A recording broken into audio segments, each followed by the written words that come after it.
என்னடா இப்படியே ஓடிக்கிட்டு இருக்குமேன்னு சொல்லிட்டு தன்னோட நட்பு சக்திங்க கிட்ட பேசி ஒரு பெரும் படையை திரட்டிக்கிட்டு அதிரடியா ஒரு போரை நடத்தி அந்த நாட்டையே திருப்ப மீட் எடுத்தது யார் தெரியுமா?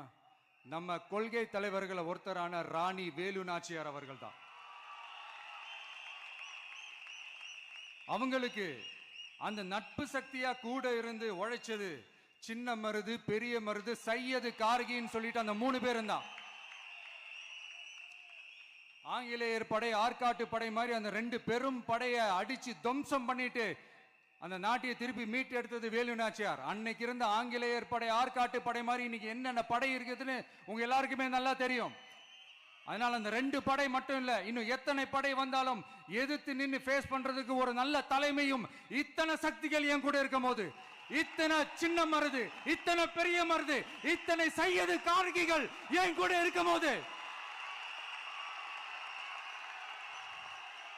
நம்ம நாட்டை நம்மளால மீட்டெடுக்க முடியாதா?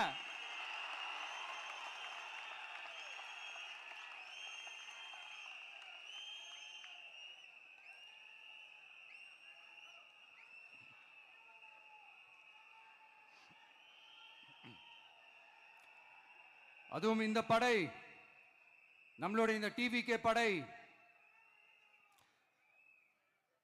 நட்பு சக்தி இருந்தாலும் இல்லைனாலும் தனியாவும் நின்று கெத்தா ஜெயிக்கிற அளவுக்கு ஒரு மிகப்பெரிய படை.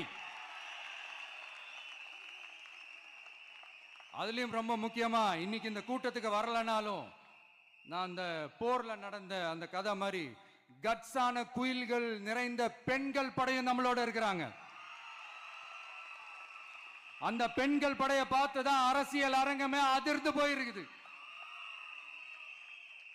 அதனால எல்லாரும் ஒரு நிமிஷம் எனக்காக எந்திரிச்சு நில்லுங்களேன் ப்ளீஸ்.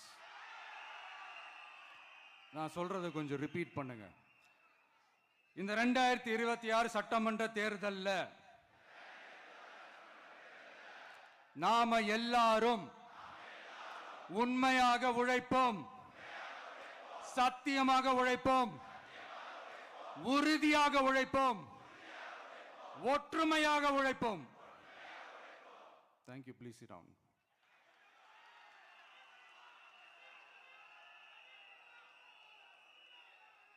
உங்களோட இந்த வார்த்தையை நான் மனப்பூர்வமா நம்புறேன். நான் ஏற்கனவே சொன்ன மாதிரி இந்த வரப்போற தேர்தல் இதுவரைக்கும் தமிழ்நாடு பார்த்திராத ஒரு வித்தியாசமான தேர்தல். நம்மளுடைய படை வரிசையும்